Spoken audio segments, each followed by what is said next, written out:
Hey, welcome back to the Infamous Podcast. This is Brian. This is Darryl. This is like take 9.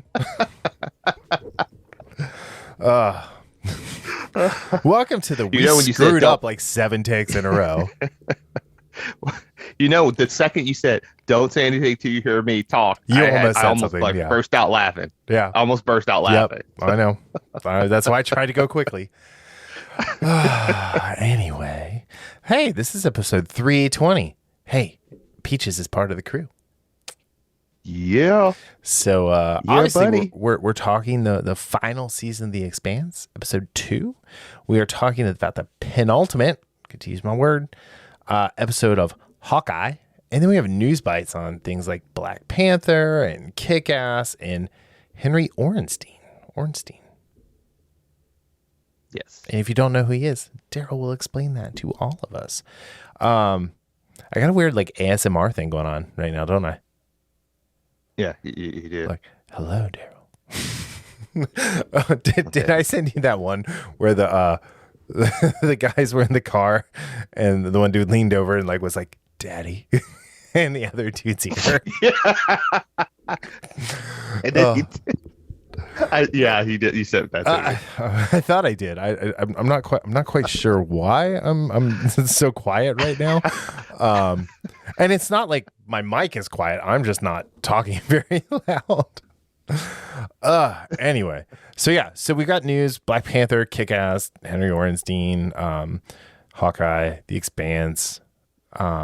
Witcher started today. We're recording this on Friday, 12/17/21. So I have watched all of 35 seconds of the first episode. I was about to say I watched the first half of episode 1, and already there's a difference in some. Can't put my finger on it yet, but there's a difference about it. It seems, again, halfway through this episode, more grounded in the sense of where it's going. Oh, like actual but again, sense of time and space. Yeah, but again, like I said, it's a half of an episode. Sure. Who knows what chicanery will happen in the remaining 7.5 episodes. I thought the weird thing was that it's not Geralt of Rivia, it's Geralta of Rivia, and now it's not Henry Cavill playing it, it's Henrietta Cavill. So that was strange. I have no idea where you're going with that. I was just saying it's Netflix, so it's woke. It's probably played by a exploited like 14-year-old. Anyway. Yeah. So, but we're going to talk about that next week, along with the third episode of The Expanse. And the finale of Hawkeye. I do not say this often, so I'm just going to say it before we even get to Hawkeye. I want 2 more episodes. That is actually very high praise from you. So we'll see. We'll see how that goes. Maybe it'll be like a 68-minute episode with 13 minutes of credits. Oh, you're funny. All right. Hey. Black Panther. There was a bunch of Black Panther news this week. Yeah. Like in the last couple days. Some of it. Actually, this week. It's all this week. So the first one was Chadwick Boseman's brother, Derek Boseman, wants Marvel to recast T'Challa. And he made an excellent point. He said if Christopher Reeves died, they would have not made Superman. Or when Christopher Reeves died. They wouldn't have just said, well, that's it for Superman. And I mean, the thing is he makes a great point. He said he tells Marvel in the report, it says DB tells us Marvel killing off the character so quickly in the wake of Chadwick's death, they're depriving black kids of a role model. And there's all this push for representation on screen, right? And you have in Black Panther, you can correct me if I'm wrong, but probably the most important black superhero, not named Static. Yeah, that's probably fair. So to say, I mean, he's more well known than Static, so I was just being a little facetious there. I mean, he's more well known than Luke Cage and a lot of others. And again, a major part of that is because of the MCU, because most of these people that are lauding Black Panther had no freaking clue who that character was. Right. Up until he showed up in Civil War. Yeah. Well, and anybody who was like, oh, Ta-Nehisi Coates is ruining a comic book. Let me see how he ruins this comic book. But no, I think I think we need to do this. Like, I think John David Washington is sitting on the shelf right now, just waiting. Like, hey, Feige, put me in, coach. But yeah, I think it's a tremendous virtue signal that and it has nothing to do. Extremely short-sighted one. Yeah, and it has nothing to do with the celebrating Chadwick. It has nothing to do with celebrating Black Panther. It's just this weird thing that they've done for a guy who did a really good job in the role and who had a bunch of really good movie roles, right? Yeah. I mean, I'd liked him as an actor. Seems like as far as actors go, he was a genuinely good person. We didn't we didn't hear too much. He went through his cancer like without making Nobody himself knew a about victim. He just kind of he sat there and fought as long as he could. And I still think the Russos had the best take on Black Panther in Civil War. Yes, I think so. But I'm not going to get into it. We all know my thoughts on the Black Panther movie, or what I like to call Land Aquaman. But it's just one of those things where, like, I don't understand it. I mean, if the family doesn't have a problem with this, I don't understand why Marvel has like dug heels in and like, this is the problem, I'll tell you. Oh, sorry, go ahead. Okay. No, ahead. you go. Well, okay. So this is the issue. They jumped the gun and people were clamoring online, and this is why you don't listen to online knuckleheads on Twitter. Right. Is because you do shit like this and you back yourself into a corner, and now they can't really, I mean, they can, obviously they can, but they don't want to because they don't want the bad Twitter press. Despite the fact that, look, if you recast him, all the people that are angry, the people that actually like Black Panther and actually went to see this I don't mean the Twitters that talk and don't go see these movies or don't go buy these comic books. The ones that actually go see these movies, they will still go see the movie. Oh, yeah. If John David Washington was in that role, let's just, put, your guy, which I think he would be great. Mm-hmm. I think he would be amazing in that role. They would absolutely go see it. Yeah. And the thing is how short-sighted this is. So you're telling me that 15 or 20 years from now, in whatever iteration this, if things are going the way they are going, as far as movies go, you're not going to have a Black Panther. Well, guess what? People are going to forget about Chadwick Boseman, and when I say people, I don't mean us necessarily. I mean people that are 3, 4, 5 years old now. They're not going to know him unless people tell them. So what you're doing is you're not honoring him. You're actually doing the opposite of doing that because you're not looking towards the future and how he will be forgotten as that character by a lot of people that are growing up now, because there's not going to be a Black Panther, a real Black Panther, right? The T'Challa Black Panther on screen. Yeah. So, like, just imagine if they did like his brother said, if for instance, if Christopher Reeve, right when they were making Superman 3 or before, right after Superman 2 came out, he died, and they said we're never going to make Superman again. Right. That doesn't make any sense. Mm-hmm. Yeah, it's not like I mean, because here's the thing: they're like. At that investor day, which we covered in full, so we've talked about this already. Feige said, "I wanted to acknowledge the devastating loss of a dear friend and member of the Marvel Studios family. Chadwick Boseman was an immensely talented actor and an inspirational individual who affected all our lives professionally and personally.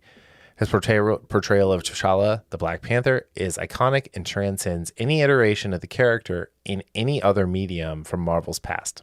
I disagree with that, but that's patently false. Yeah, that's another virtue signal. And it's for that reason we will not recast the character. And more recently in November of this year, Marvel producer Nate Moore told The Ringer, "I'm not hedging my bets. I'm being quite honest. You will not see T'Challa in the MCU 616 universe. We couldn't do it. When Chad passed, it was a real conversation we had with director Ryan Coogler. I don't understand why, whatever, about what do we do? And it was a fast conversation. It wasn't weeks. It was minutes of we have to figure out how to move this franchise without that character. You don't have a franchise without the character. It doesn't matter who the actor is. When you have a character like T'Challa, like Iron Man, like Captain America, Winter Soldier, Falcon, Black Widow, you name it, Kate Bishop, we'll talk about that. It doesn't matter who the actor is. You cast someone who can play that part. And I'm not trying to be mean. I'm not diminishing what Chadwick did at all. But when you have these people out here saying this, and you have the family like, hey, celebrate our guy, put it back out there. Let people remember this. And like you get a strong actor who will not only like excel at the part, but like celebrate the tradition that was put in front of him. A perfect example of this is Spartacus. Yes. Season 1. What was his Andy? Oh, man, you had to say Andy, and I was getting ready to say his name. Andy Whitfield. Sorry. Andy Whitfield. Yeah. I was going to say Andy Whitlock. But Andy Whitfield, he passes after, was it cancer or was it something else? No, he had cancer. So there's a great documentary that Jai Courtney did. There might have been tears shed watching that documentary. Yeah, I was going to say, I'm not going to say it got dusty in the room, but I'm not going to deny that there might have been tears shed me watching that. Like even thinking about it now, that was amazing, but that was a rough documentary to watch. He passed. So he got sick. He was in remission. He got sick again. They did the prequel Gods of the Arena, waiting for him to recover. And then he obviously didn't. And they replaced him with Liam McIntyre, who was a completely different actor. I mean, completely different look. Again, this is something that I've talked about on this podcast years ago when all of this went down, is that Andy was his voice, the timbre of his voice. Is that the right word? Mm-hmm. The way he was so powerful with the way he talked and he spoke, and he was like you wanted to like follow, you wanted to jump into the TV and like train in the Ludus and then follow him into the arena.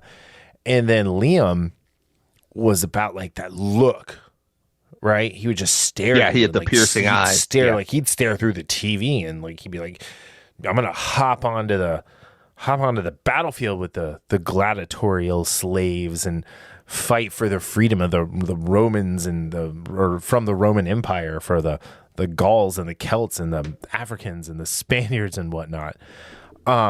Two very, very different men, and two very like just two amazing portrayals of the role. I mean, hell, Liam was like 2 or 3 inches taller than Andy. Yeah. So, and I remember when that happened, because I wasn't watching it real time, and it took me a few episodes to get into Spartacus anyway, because let's be honest, the first couple episodes were a little rough around the edges. But when Liam McIntyre came on, it took me a few episodes to get used to him, because the first episode I remember watching, I'm thinking, this is not going to work for me. But then I was like, you know what? I'm going to give it time. And a couple episodes later, I just fell into his portrayal of the character. Well, I'll tell you what helped him was Gannicus, because Gannicus was so over from Gods of the Arena that when they brought Gannicus in to the back into the later versions of later seasons of Spartacus. That really, really helped. It also helped that they were on the run the whole time, and there was a rotating cast of strong supporting actors that they kept rolling out. But yeah, that's a prime example of this. And again, they paid tribute to Andy. Andy was at the end of every episode by saying, yes, I'm Spartacus, and it was a picture of him. But yeah, it's just one of those things that's super heartbreaking. Yeah, and again, I will reiterate this, and I will not back down from this. You are doing a disservice not only to the character, but to Chadwick Boseman as well by doing this. Yeah, what they did was a virtue signal. Why they look to Ryan Coogler, who is paid to direct, not to make the decisions for the MCU. I think there's an assumption that Ryan Coogler is going to be the only person to badly direct Black Panther movies. It just really frustrates me because this is such a there's so much story left to tell with this character. They haven't even scratched the surface of the character. Yeah, and to virtue signal. And again, like I said, they could, in theory, go back, but they're too cowardly to go back on their word, on what if somebody said internally, this is not the right move, they don't have the balls to go back and say, well, we thought about it, we're going to do this or that. And again, I know partially because they're filming the, Black Panther 2 right now. Right. So, it's not Black Panther 2, it's Wakanda Forever. Whatever. Like, I know, yeah. I'm serious. Like, we should not call it Black Panther 2 because there's no Black Panther in this There movie. Isn't. Yeah, you're all right. You're right. Yeah. I mean, hell, they want to get rid of Letitia White because of her Twitter account and things that she thinks she believes in. And which again, like we said this earlier. I know I said that, like when last year when we were talking about what they could do. I said that it would be a mistake to cast her as the Black Panther. I don't care what the comic did. It would be a mistake because it would take away not only from Black Panther, but it would take away from Shuri herself. Yep.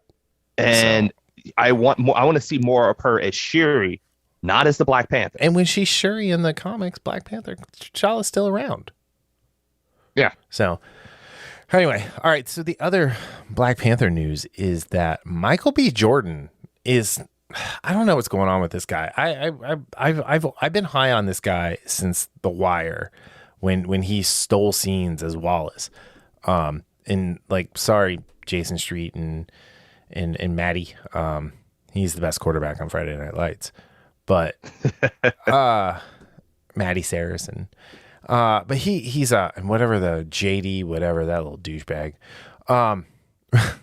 But it says Black Panther actor Michael B. Jordan explains why he believes Killmonger is not a villain despite the character's detailing plans for mass murder.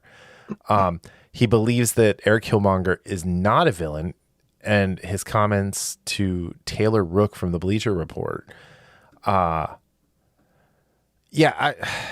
He said, after Black Panther came out, I swear I had this debate for 3 months. Obviously, there's no definitive answer. Opinion is opinion, but Killmonger, a villain? And Jordan bluntly replies, no. When asked to elaborate, he explains, he was a necessary part of the conversation. He cared about his people just as much as T'Challa, false. He just had a different way of going about getting it done. He was a historian that had studied history, a history of the government and oppression. And Eric is a really smart guy. You know what I'm saying? MIT graduate. The guy is like very intelligent. And he continues, but I wanted to stop there. So if he was so government oppressed, how did he go to MIT? How did he, become a badass like military weapon? Because that's not something that oppressed people typically do, right? Right. Yeah. So, like, this is hilarious. Like, he's a historian. He studied history, the history of the government and oppression, which makes it worse. If that's the case, why did he go work for the government? And if he cared so much about Wakanda, why did he plot to kill T'Challa and go back years later? Like, why didn't he make his way there when he found out about it? Because he knew where it was. Yeah. And let's not forget this, because a lot of people would say, he wants to, lift up the people that are being oppressed. Okay. You know what? The idea of that on its face is fine. The problem comes in several fold. One is that he wants to do it by violence and blood. Yep. And he doesn't give a rip about how many innocent people, how many millions of innocent people, women and children of the people that are oppressed that you're trying to lift up would die. I don't mean the people you look at as enemies because of the color of their skin. Number two, he also said he would kill anyone who got in his way, and that included other Wakandans. Yeah. So how in the world is he a good guy when the fact is he's looking at the quote unquote oppressors, and he wants to get rid of all of them, doesn't care how many of his people die because of this, whatever this uprising that he's going to, help facilitate. Mm-hmm. How is that a good guy? How is he not a villain? Well, I mean, even in this... I would argue... Oh, yeah. I was going to say, I would argue that he is much more of a villain than Thanos, because Thanos, as crazy as he is, and we agree Thanos is batshit. What did Thanos say? What he did, it was balanced and no favorites. Right. It was completely random. That was his idea. And we do not agree that Thanos was batshit crazy. Yeah, he's batshit crazy. No, but Thanos, he was right. Too. Yeah, it says it on the mug, so you can't argue with that. I almost bought that. Anyway, so he also continues arguing from Killmonger's point of view, but it's a movie also. I'm willing to take a life. You know what I'm saying? To do whatever it takes, and this is what I've been taught. This is what I've shown that works. So you cannot like it, but there is no other version of trying to get change done, and it's kind of taking a little too long for me. I ain't got that time, and I guess, but I'm doing it like this, he concluded. Does he think he's Killmonger? No, he... In that regard, like, I listened. Yeah, so I listened to it, right? Yeah, I did too. So because I'm which it was tough to get through, dude. He is normally so well spoken, and he is, and I was very surprised. And he's been such an impressive young man, and to come and take. God, I sounded super old there, didn't I? This young whippersnapper. But no, I just think this is a really bad take. I think this is a guy who has been doing and saying all the right things to elevate himself and to be, the guy for whatever comes next, in a bunch of different things. But I'm not on board with this. It doesn't affect, I still watched Creed the other night. Because I watched the Rocky Sylvester Stallone cut of Rocky 4, but this is just disappointing. And again, this is where modern storytellers do not understand the hero's journey. They don't know what a hero is, and it's because, again, there's a side of the political aisle that does not have a moral compass for good. They only have a moral compass for destruction. And the other side of the aisle has a moral compass for virtue. That is not virtue in a good way. It's the virtue that they see that they want to put on everybody as well. So I'm not saying anybody is right in this situation. I'm saying everyone is wrong, because we do not have heroes anymore. We have anti-heroes and we have villains. And Captain America, at the end of the day, turned into not a hero because he went back in time and still didn't help anybody. Yeah. I'm just so this is why, this is recent that I've come to this conclusion, but the MCU ended at Infinity War. Thanos won, went off, did his thing, took care of the rest of the galaxy, making sure, the Avengers didn't muck things up too bad. And then everything in Endgame and from there is fan fiction. Yeah, it's like when people say, and I'm so sick and tired of hearing this, when people talk about Superman. Mm-hmm. And what do they say about Superman? Superman's boring. No, you know what that is? It's people that don't know how to write Superman. People that don't have the talent to write a compelling story about Superman. You know, it's a compelling story about Superman? Superman and Lois. Because they write Superman as a hero, but they also show his struggles, not being necessarily a hero, but, you know, that dual life of Clark Kent and Superman.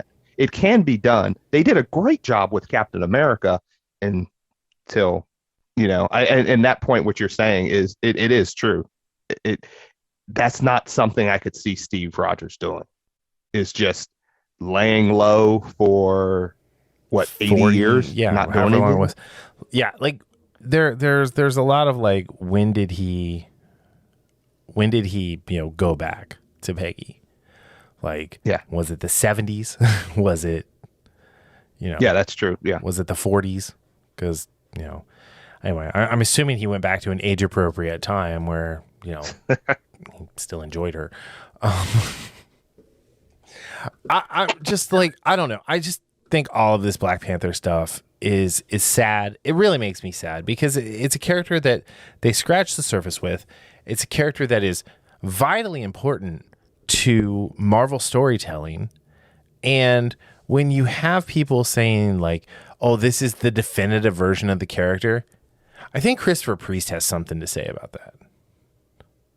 Again, you're talking about people who don't read source material.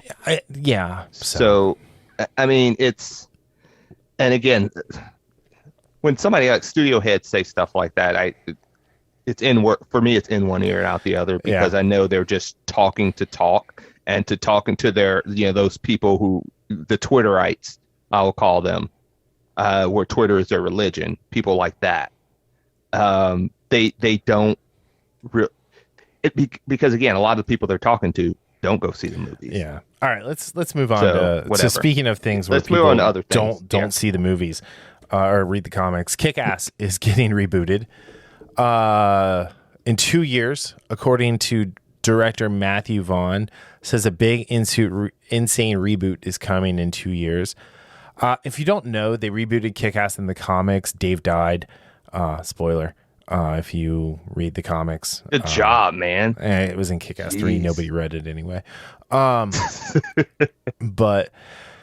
and he was replaced with a black woman who became Kick-Ass, who hit girl, drove out to Arizona to try and kill.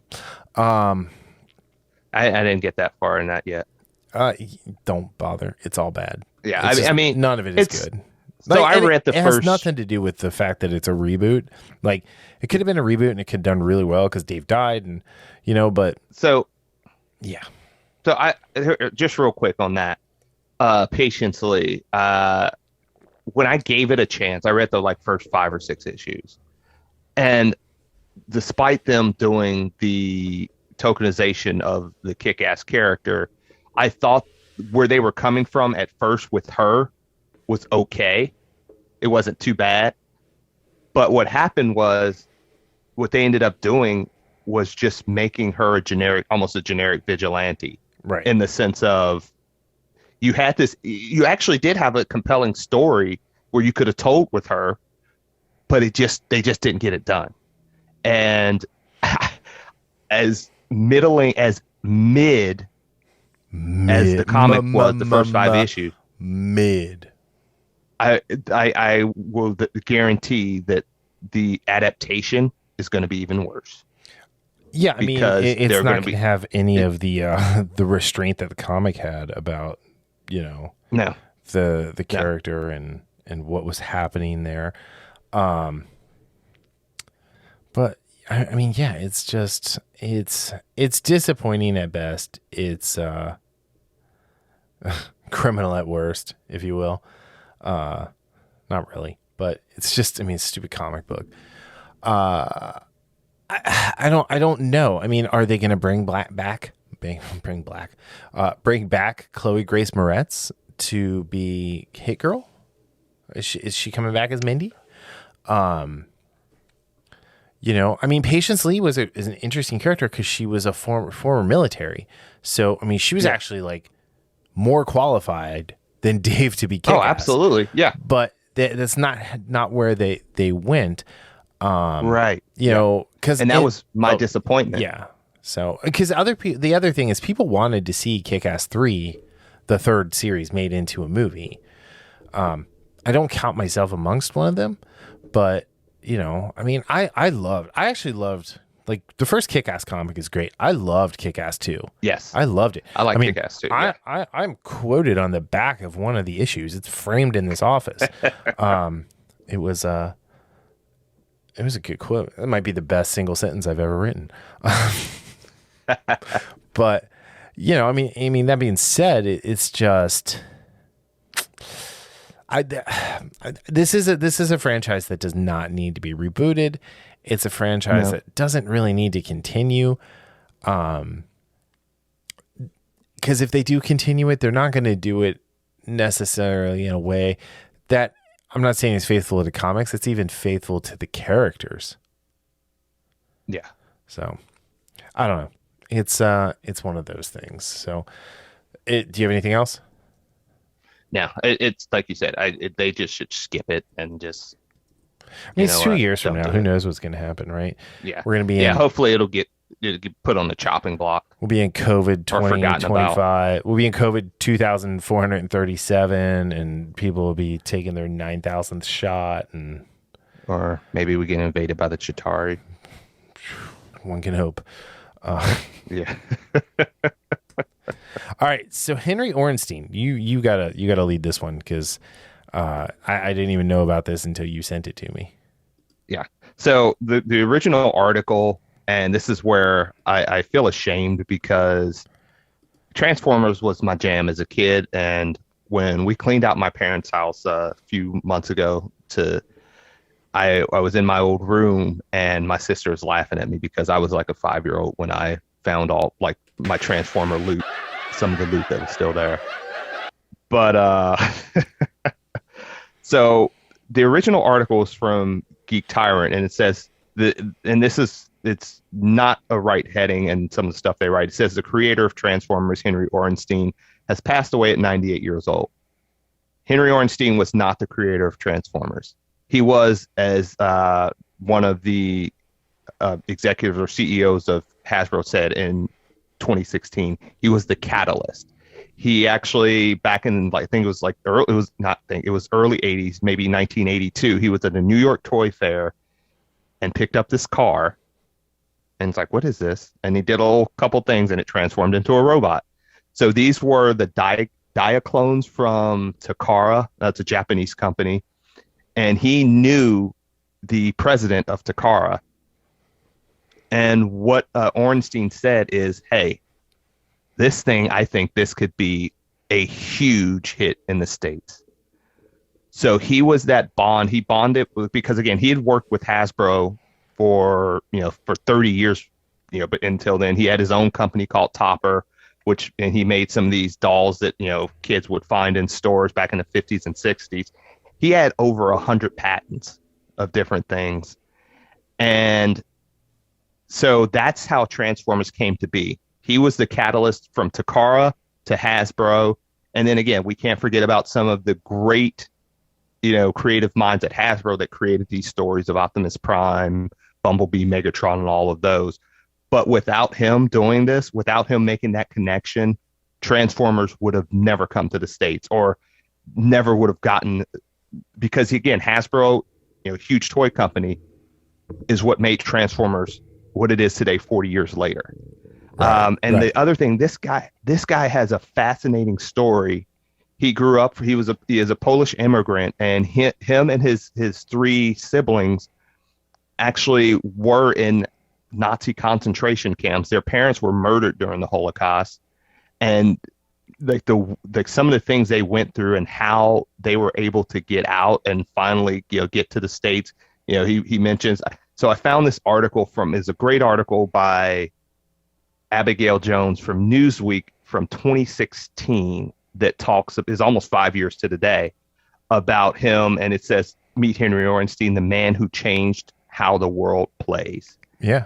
And it talks about, some of his other things, like the Johnny Lightning toys back in the 50s that rivaled Hot Wheels. The dolls that he created that rivaled Barbie, which was called what was it? I can't. Oh, Betty, the Beautiful Bride dolls. And also, now this is a great one. So if anybody that's listening watches poker on TV, the reason that you watch poker on TV and you can see people's cards, that glass top, the glass bottom top of the table, he invented that back in the mid 90s. The poker, and he's like, oh, they'll want this. They passed on it. It wasn't until several years later that he got that. And then, that's why, the World Series of Poker you see on ESPN all the time. Yep. It's because of his invention of that, because he said, who wants to watch poker when you can't see, the strategies or anything? You can't see anybody's cards. What's the fun in that? And this guy was also a great poker player as well. I told you before we started recording, and I think it was a few years back. No, 2012. He came at I think he was 89, 90 years old. He came in 9th place out of 130 players in this Las Vegas Invitational poker tournament. This guy, and again, knew very little about him until I saw this article from Geek Tyrant, and then I had to go to another article that just laid out a lot of his accomplishments. Again, like I mentioned, over 100 patents. He's the reason that Transformers and kids like me. Oh, you play with Transformers too. It's just like you. I don't think you love Transformers like I did. I liked. Honestly, like my favorite thing about Transformers was the 1985 movie. Yes. I liked the cartoon. The cartoon was great. I liked the cartoon. I watched it. I had a couple Transformers. I didn't have a ton. I didn't. The only thing I had a lot of was, Mask and Starcom. But yeah. So this guy he did a lot of stuff. And like I said, for me personally, the biggest thing he did was bridge that gap between Takara and Hasbro and make that partnership work to bring Transformers.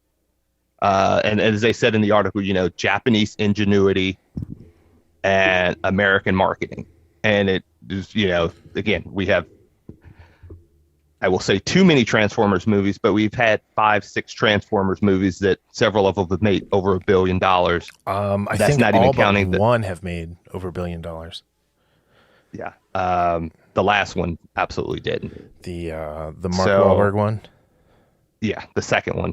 I don't know if the first one did, but I was just a curious article. And again, like I said, reading his story, and I'll send you the link of that article from 2016 because that is a fascinating read. And there's just so much about his story that doesn't deal with Transformers and doesn't deal with some of the geek stuff that I think a lot of people would find interesting. So if you get a chance, it'll be in the show notes. Check out that article. Again, it's 5 years old, but it tells a lot of the stuff he went through and some of the accomplishments he did and how he just kept going. He was always thinking, and little, people like that, little ideas, spark a big, or little things spark big ideas in people like him. And there was a couple instances where he said, I just saw this and it made me think about this. And so, very fascinating individual. Yeah. And I am thankful for, again, he didn't create Transformers.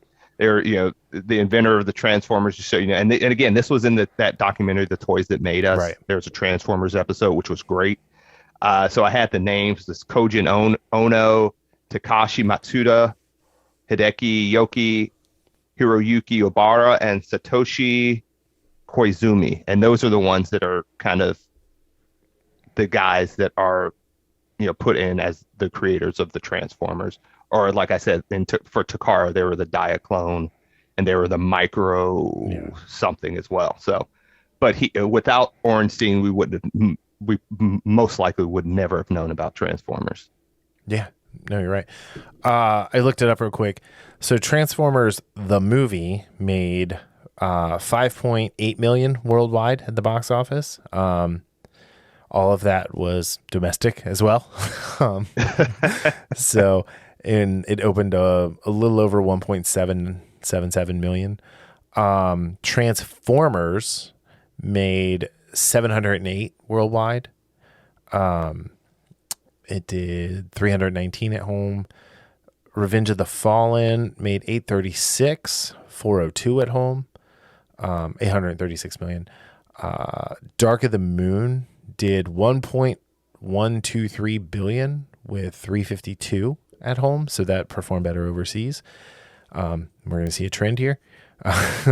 Age of Extinction did 1.104 billion, 245 at home. And then The Last Night did 602 worldwide, 130 at home, with then Bumblebee doing a total of 465 worldwide, 127 at home. And Bumblebee is probably the best movie out of that lot. I would say yes. So, and probably the smallest budget too. Yeah, and it got hurt the most by The Last Night. So, yeah. But I mean, The Last Night lost more than double. Or I still haven't double. watched that movie. I still haven't watched that. That's the wait, was Mark Wahlberg in two of them? Yes, he was in the Age of Extinction. Oh, that was the one. Last Anthony Night. Hopkins was in The Last Night, wasn't he? Yes. You haven't watched it, but yeah. Anyway, so yeah. Yeah, I mean, it's sad, man. I mean, anytime like somebody's a creator like that and they pass away, it's sad, but you know, he we're lucky that he brought us Transformers. Mm-hmm. And poker fans are lucky as well. Sure. Or yeah. you wouldn't have the World Series of Poker. Truth. So. At least on TV, I should say. Put it that way. All right. Hawkeye. Let's do it. Yeah. Penultimate Hawkeye. This episode was called Ronin. It had the best cold open of any MCU TV show. Loved it. It was you had what's her name? Yelena Belov. And another Black Widow named Sonya, subdue a woman named Annie, who they thought was who they were trying to help deprogram, but she was already deprogrammed and living as a high dollar assassin. That was a great scene. She's like, you think I'm like I was married to a pervert, you know? And she was like, yeah, kind of. So, yeah, it was great, and then we learned that Yelena was snapping away. So, I love the way they showed that. Well, because I didn't realize what happened at first, because I just was I wasn't paying full attention when I was watching it. But yeah, the fact that she exploded out and then came right back together, like she dusted and then undusted, and then the whole room around her changed. It was so cool. Yeah, because remember, when we got Monica Rambeau, that happened to her. She was sleeping. So this was the first time we got someone come back who was conscious and actually see it on screen. You know, I mean, I know we know all the Avengers heroes came back, but we never saw them actually being reconstituted and saying, I was just gone a second. I've been gone for 5 seconds. And the graphics of her doing that, just like you said, exploding out and then reconstituting and then her seeing everything change, that was great. Yeah. It was like, and plus, I mean, Florence Pugh, maybe the best thing to happen to Phase is, is one of the best things to happen to Phase 4. Because I think you got to put Haley Steinfeld up there, and you got to put WandaVision up there. Everything else, like I said, is fanfic. Well, who knows? Spider-Man might be pretty good. Yeah, I mean, you'll know on Sunday, and I'll know tomorrow. So, actually, you'll know tomorrow too. Don't make me destroy you.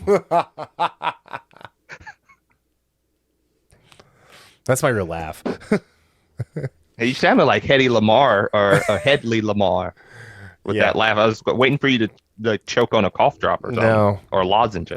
You know, I've perfected my Joker cackle. Which one? the high pitched, like, Batman Batman Beyond Return of the Joker laugh. Oh, okay. It is yeah, it's fun, but it hurts my throat to do it. And like I want to keep talking. But no, this was great. You had all sorts of cool Clint reveals. I do not believe that his wife, whose name just literally fell out of my head. I'm having that happen a lot today.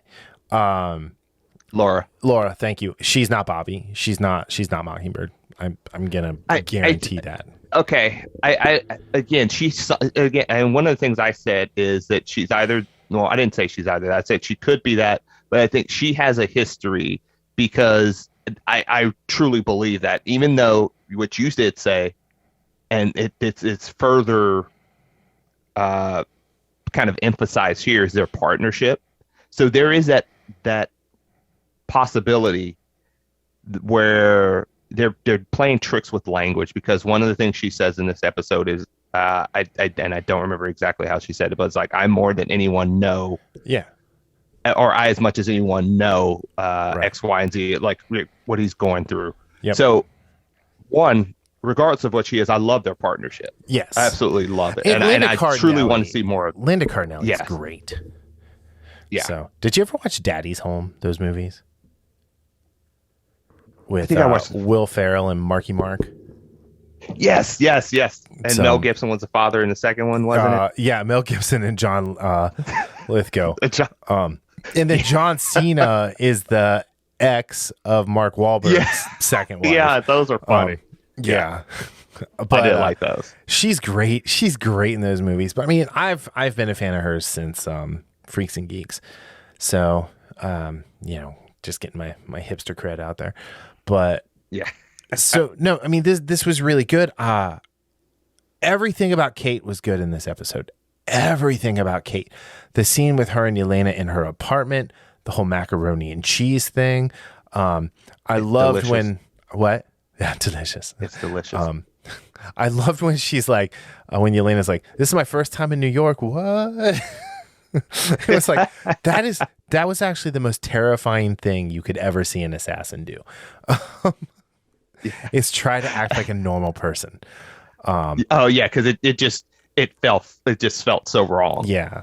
And you understand the trauma of what she's dealing with Natasha being gone, and plus then we now know where this happens, where this series happens in response to Virtue Signal in the Winter and the Neutered Soldier. Mm-hmm. Because it is almost immediately after. Which I think is pretty poor taste that they have a musical about Steve Rogers so soon after he died, and Walker was the not Walker. Is that right? No. Yeah. Yeah, John Walker. John Walker, yeah. Or yeah. Is the new Captain America. I mean, that's just disrespectful right there. And then you have another new Captain America already. So it's I mean, this is probably just a couple months later.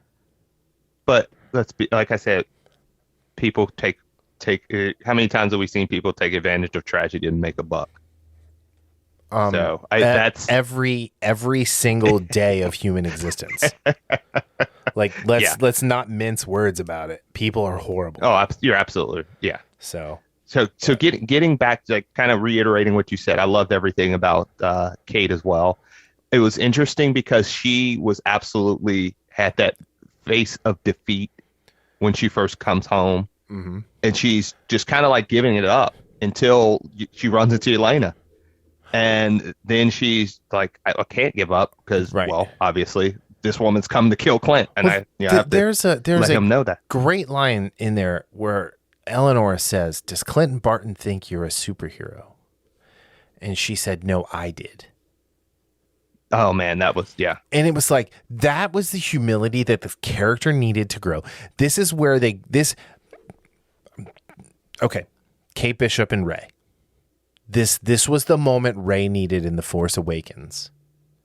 Yes. To really turn the corner and have people be like, frack yeah, I'm behind her. I got this girl. Like I'm firmly in Ray, last name redacted. Jedi training, because Daisy really has that same type of charisma. Yes. It's just the decisions they made to where they move her character. Because again, a lot of people complained about her fighting. I don't care about the fighting. It was the whole Force thing, and we talked about this before. But I will say, I'm loving what they've done with this character, Kate Bishop. So far, they're hitting all the right notes where not just Haley Steinfeld being just so freaking lovable and, just adorable, but also the beats of the character, the writing itself, because someone can be charismatic, and we've seen this a lot where if you look at it, it's like, this character is not a greatly written character, but the actor is so good that I like this. Right. This is that combination of two things, of the great writing and the actor being just so charismatic. And those two things married together to create a fascinating character, and it's something that Phase 4 desperately needs. Yes. Desperately. Yep. Yeah, no, it's you're 100% spot on. Like I said, I'm really sad that there's only one episode left. I want two more. Especially with the reveal of Kingpin at the end. I don't care if you haven't seen this yet. I'm not talking about this. Vincent D'Onofrio is an amazing Kingpin. He captures all of the terrifying aspects that Kingpin's supposed to have, and then plays up the vulnerability of Kingpin in many, many, many of the Daredevil stories. And this is the great way they do that with him acting and writing is they make the Kingpin, they never let you forget that he's a villain. What they do is sometimes you lower your guard when he becomes vulnerable, and then he does something to remind you what he really is. Right. And I love that. And I just love how, like when Clint was talking to Laura, he mentions the big guy. Right. And again, the Kingpin, he was already in this a couple episodes ago. I mean, I don't think it was D'Onofrio's hand, but it was absolutely his voice. Yeah. Or laugh or something. And again, from watching Daredevil, I knew it right away. Right. And that was, I knew the rumors, but I didn't, that was like after that fact. But I knew a little bit about Echo / Maya as well from the comics and her relation with Kingpin and all that, which I will say this as well in this episode. I'm kind of warming up. Well, not just this episode, but after that second episode, I was not a fan of this character of Maya / Echo. I like what they've done with her in the past couple episodes. I still don't think she's strong enough to make a compelling series. But as a supporting character, I'm a little bit more interested in her journey. Much more interested, I should say, than I was. Yeah, this was her face turn. Yes. So I still don't know how I feel about her being like a good guy after all the people she's ruthlessly murdered. But, that's showing the whole thing where the assassins are the good guys. The good guys are on the sidelines, But I will say this. She's going to have to come. They're going to have to do something in the sense of her seeing what she's done, because she calls Clint a monster. Clint was a monster. Yeah, he was a monster as Ronin. Yeah. But you know what he was doing? He was killing monsters. He wasn't just Kingpin. Yeah, he wasn't just going about, oh, this guy jaywalked, let me chop off his head. Yeah. Oh, this guy threw some trash. No, he was killing people. Right. That were killing people. He was basically Dexter for the underworld. I was about to say Dexter is still a monster. Actually, Dexter is worse than a monster because he revels in what he's doing. But yeah, no, it's just one of those things that It was good. We got Grizz back. Yeah. Teaching Pizza Dog how to dance, and then Kate couldn't get it done. Was really funny. But yeah. All right. So out of 5 silent threats, what do you give this? I give it a 4.25. It was just, I really liked pretty much everything about it. And I originally was going to give it a 4, but then I remembered it had the perfect ending song. When after the Kingpin reveal, it play "You're a mean one, Mr. Grinch." Mr. Grinch, and that ending, at that ending, like graphic where it shows Hawkeye and Kate Bishop standing on rooftops, and then the outline is of Kingpin. That was great. That was so well done. Yes, absolutely, 100%. I'm 4 out of 5. It was great. It was, this was the best episode yet. And I think I think I'm gonna be wrong, but Hawkeye might survive. I'm not. I will be extremely. I will say this: if he dies, and I'm using quotation marks in the sense of he fakes his death, and then him and his family go off somewhere, I'm fine with that. Okay, whatever. But if they truly kill him, I will be extremely displeased. Sure. Because not just because I like him as a character, I love what they've done, showing more of, even in their short conversations, they've done so much to show like that relationship between him and Laura. And I would love to see, even if it's just not a cameo, but like just a guest star appearance down the line in another one of these shows. I would love to see that. I mean, have him show up in a movie or something, or, he gets all the Avengers together for a 30-year game of tag. Who knows? So, all right, let's get to the main event of the evening. Fighting out of Seoul. That's pretty good. Yeah, it's funny because I was just, I told you what I was reading, and what's going on with the Soul Gate here? The reigning, defending, Rossi. All right. So another short and sweet summary: with an unexpected passenger aboard the Rocinante, Holden and the crew undertake a dangerous mission that could shift the balance of power in the war. Drummer decides to make an uneasy alliance. Philip wrestles with his douchebaggery. Guilt. So, honestly, like the only reason I can stomach Philip is because I know what happens in the book. Right. And again, it's extremely, just from a standpoint of the series. Yeah. After what he did to Yoan, well, I won't even say after what he did to Yoan, considering that he is greatly responsible for millions of deaths. But again, what do they say? One person's death is a tragedy. A lot of deaths is just a statistic or something along those lines. Right.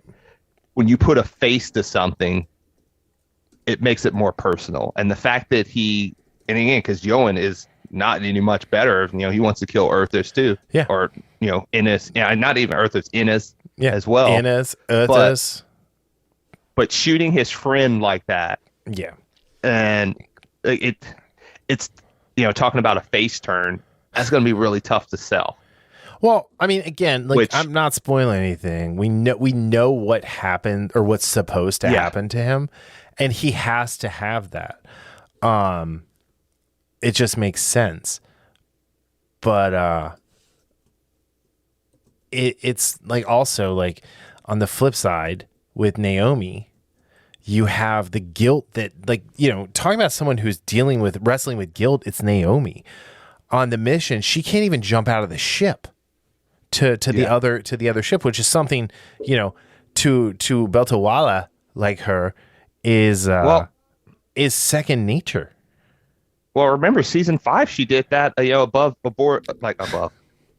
Illis, like trying to save the doctor. Yeah. So she's done that. Like she could do that in her sleep. But after what she went through, and I love how they handled it, because it was just one of those things. The tunnel vision effect was was the perfect, like visual of that. Sorry, I didn't mean to step on your line.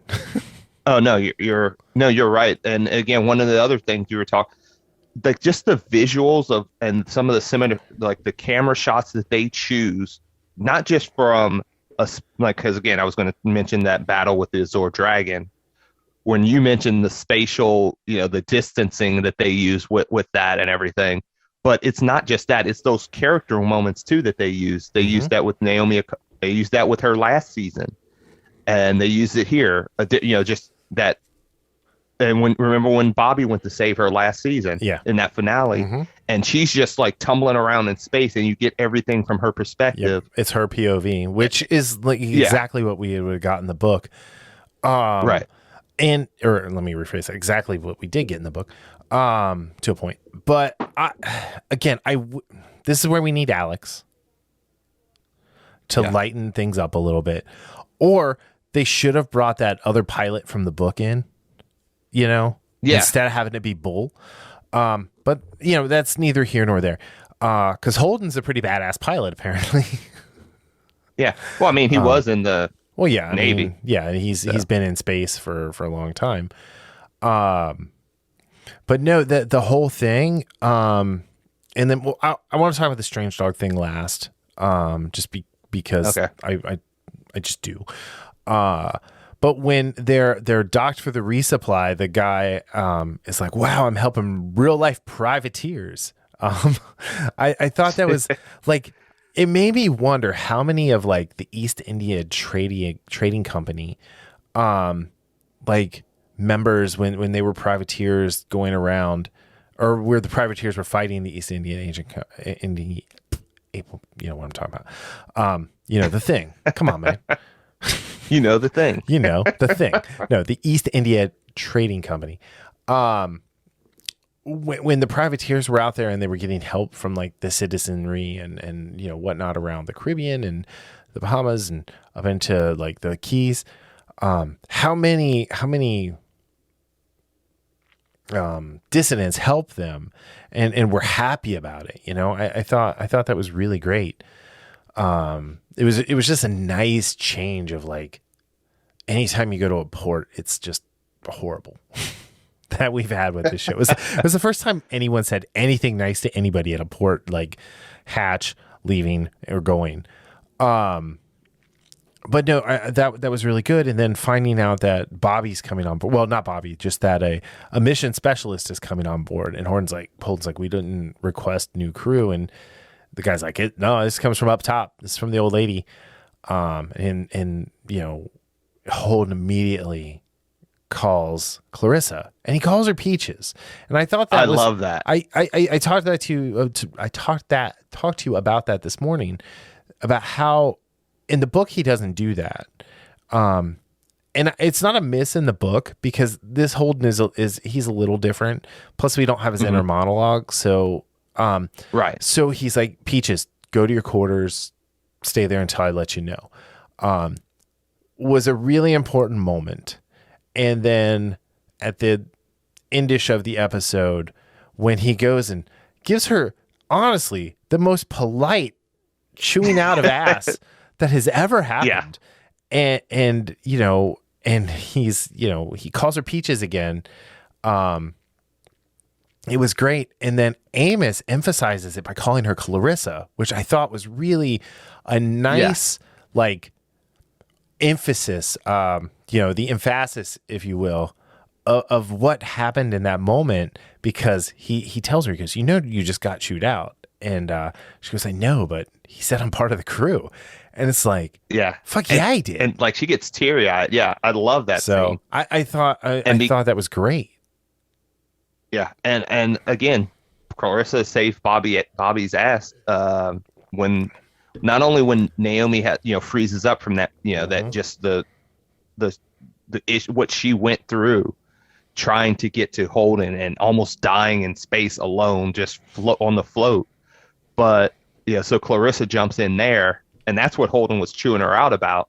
But by doing that, she also saves Bobby when, it's because, again, the plan gets messed up from a timing perspective because Naomi can't make that jump. So, some of those Azure Dragon, or not pirates, but Free Navy peeps are able to get out, and, that I don't even know what type of gun that was, or was it a rocket? It was a rocket. She fired a rocket. Okay. But she did the whole turning her superpower on thing, the little the pump in her mouth that gives her the steroid or whatever it is. And she totally forgot that from her time in the prison that doesn't work anymore. So it was just like it was a nice reminder of that. And then it was really gross to see the vomit in the helmet. And Bobby had to get her back to the Rossi. So I think people may not understand why Bobby had to leave that. She had to get her back to the Rossi because Clarissa was going to drown. She would have died. Absolutely, she would. These suits do not have the ability to flush that filter out. Yeah. Yeah. Right. So it was just a great, how I was kind of complaining a little bit last week about the dinging of the sound in space. Here they redeem us. And I told you, the first thing I told you is this episode gave us everything we asked for last week. And it did. Surprised us and did, or me at least, exceeded all of my expectations. Yeah. And I think I told you this, that, last week I said I loved the episode last week, and I was still a little bit iffy on how this show was going to finish. I still didn't want to kind of I don't want to say back it, but I was still uncertain, had a little bit of jitters about where we were going to be going and if things were going to happen too fast or whatnot. After this episode, I have the utmost confidence that this is going to be this series till now is going to end on a very high note, in the sense of quality, I should say. Yeah. So, all right. And then we had the whole thing with Drummer handing off Michio. It was fine. It was, I told you, I think this last season is going to suffer. Or if it's going to suffer, it's going to be because of the need to follow through on the Drummer story that they've set up. Because the character who Drummer was named Michio Pao in the book, and she was on Medina Station, which they had the Free Navy just take over. And then she became the leader of the trade union, which we're probably not going to even get to, which is fine. That's not a big deal. Yeah. But they have her going around and fighting her own private battle instead of working with Avasarala. Right. And it just it takes away. There's other story that could have been told, to be 100% honest, but it does not change the fact that what Kara G does is great and amazing, and she's brought to life this character who is an amalgam of multiple characters from the book, really, and has made it something super special. But I just that's the only issue I have is that under that subplot, it's not really going anywhere. And the places it can go are the battles that Jim and Naomi have to fight. Yeah, I mean, and again, because I love Kara G so much, some of the lack of her storyline kind of gets sometimes forgotten because she's such a presence on the screen. And I did like the new guy Liang Walker, because he has a very Ashford quality to it. It's like Marco's afraid of me. I intimidate him. I intimidate him sexually. It's like, what? But yeah, you're right in the sense of it doesn't, when you're looking at The Expanse or a series like The Expanse, what you have to look at, because you're going to have all these A, B, and subplot stories. When you have a series that is ending, a season where you only have 6 episodes, at most they're going to be an hour apiece, and most likely not that, considering what these first two episodes were as far as time wise. You kind of have to balance what you give the audience. Now, I'm not saying you completely just dismiss drama, because that would be bad writing too. It's just I think they could have done a better job of bringing her into the fold into some of these other stories, like with Avazarala, like you said. I think instead of having her out on her own. I think her working with one of two things would have been more interesting: her working with Avazarala and coordinating, pirate attacks essentially on behalf of Avazarala, like under the books, or being with the Free Navy and doing what she did and subverting the Free Navy from within. Yeah. What Pow did. Anyway, but we got some good Avazarala scenes with Monica. Monica had their sphincters tightened three whatever. Yeah. Was a great line. But yeah, it's there was that, just all of that. And then do you have anything else about the main part of the episode? No, I just, I think we talked about everything. I also do want to add a point with Monica.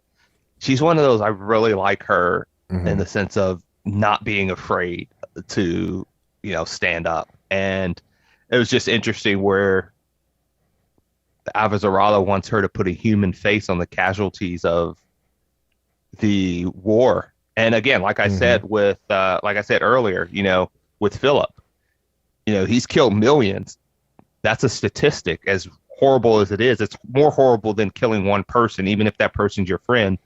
But the fact that we saw him kill Yoan, there's something about that personal nature of that. And that's what Avazarala wants her to do. And Monica, she's like, I don't want you to lie.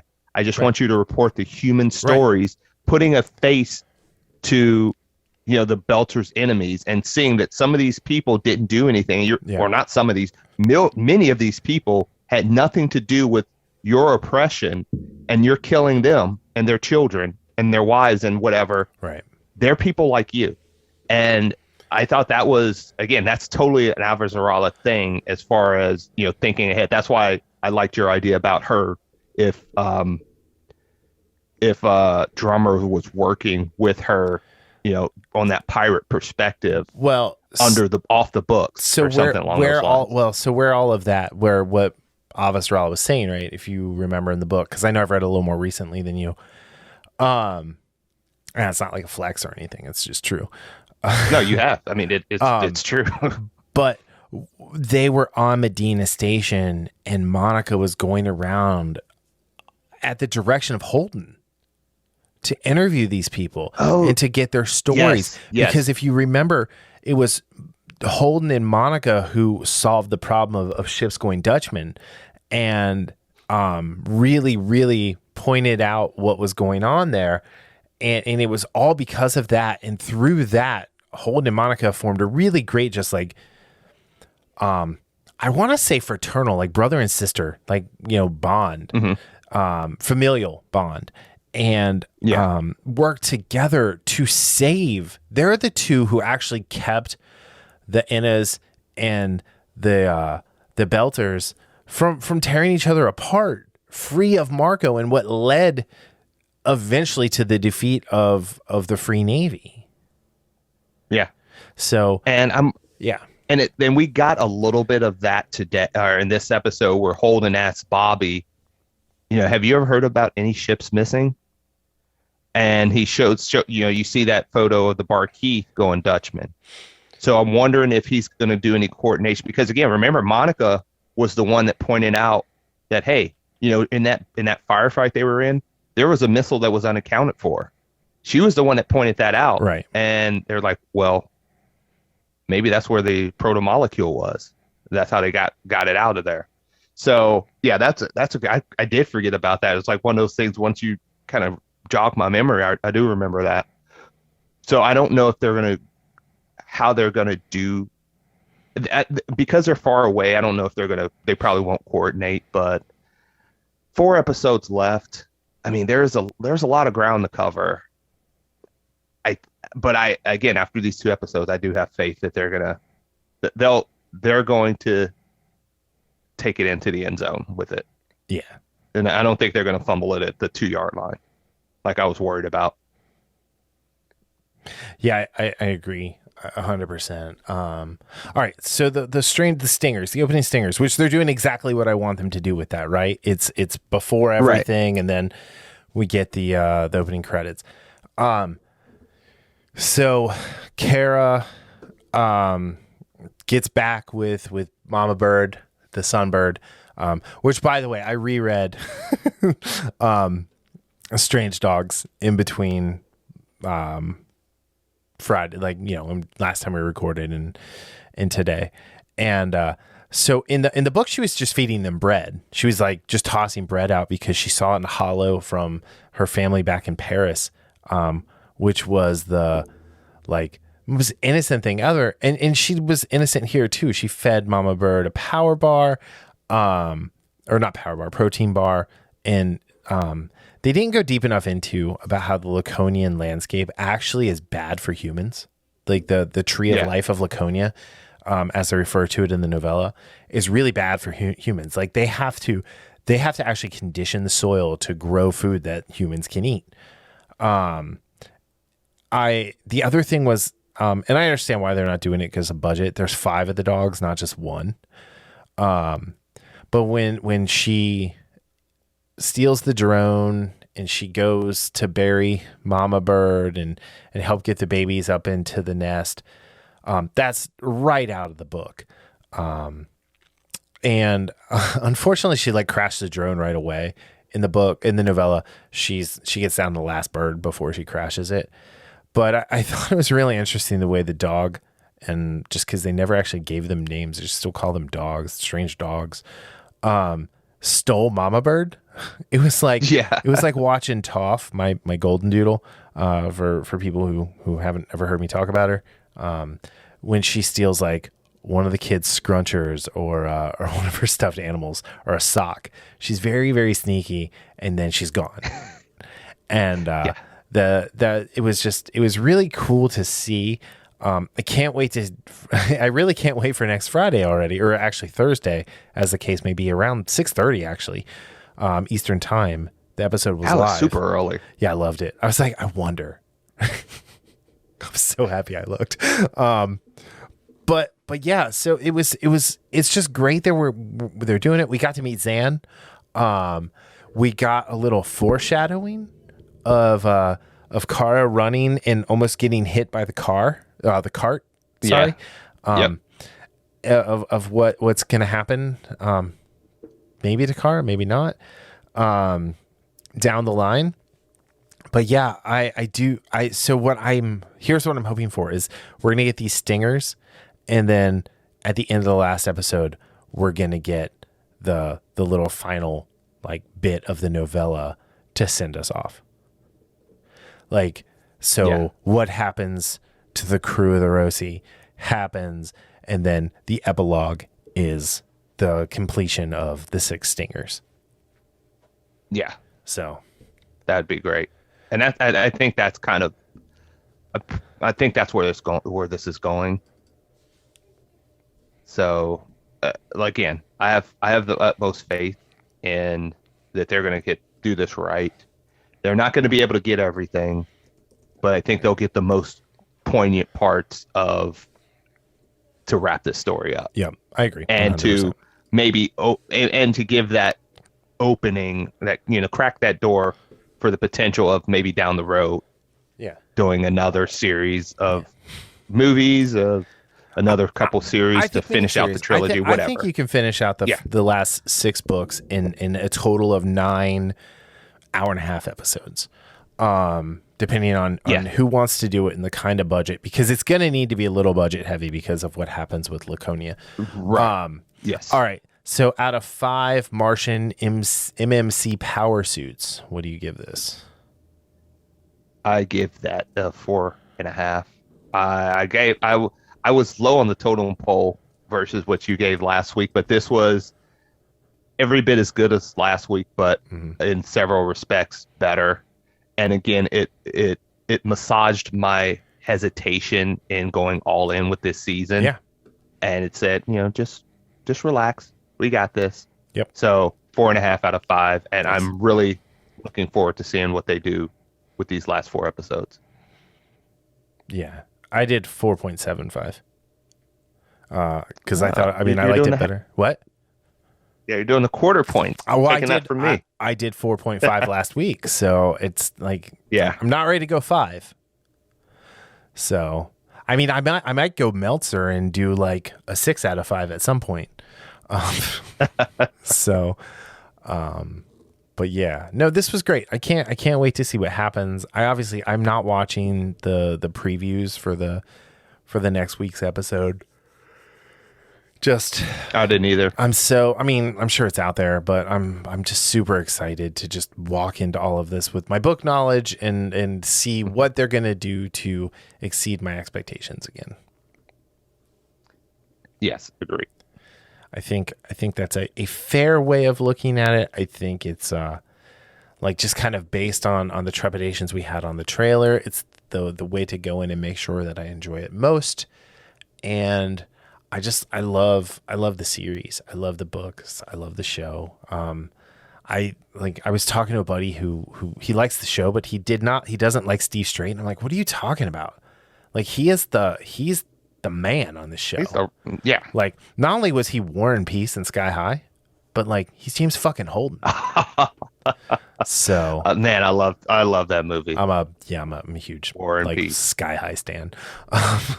Yeah. So, yeah, I love that movie. All right. On that Danielle note, Pennebaker. Yeah. No, it wasn't Danielle. It was her sister. There's 2 of them. Who? Danielle has a sister. I don't think it was Danielle. Does? Yeah. Hold on. No, it was absolutely Danielle, but I didn't know she had a sister. I'm pretty sure she has a sister. Oh no, you're right. It was Danielle, but I thought she had a sister. I don't know. Maybe she doesn't. I mean, she might. I don't know. I mean, so you know how a lot of Hollywood people have siblings, and I'm like, what? So, man, she grew up to be quite the hottie, didn't she? Yes. Her younger sister is Kay Pennebaker, who was in the TV series Summerland. Maybe that's what I know her from. I don't know. But yeah. All right. Cool. Anything you want to add? Nope. So look for our Spider-Man review probably Tuesday-ish. Man. Maybe Wednesday. Actually, I'll probably put it. Hopefully we can record it on before Tuesday, but we'll see. But yeah. Thanks for listening. Check out The Expanse. Go read the books. Yes. Because reading and the novellas is fundamental. Well, the books. Fundamental. I mean, yeah, it's all. Actually, they're all on Audible now. They have made all of the novellas audiobooks. Oh, okay. So if you're dyslexic, yeah, like I have. Go get the audiobooks and enjoy yourself. All right. On that note, we will see y'all next week. Have a good one. Peace out.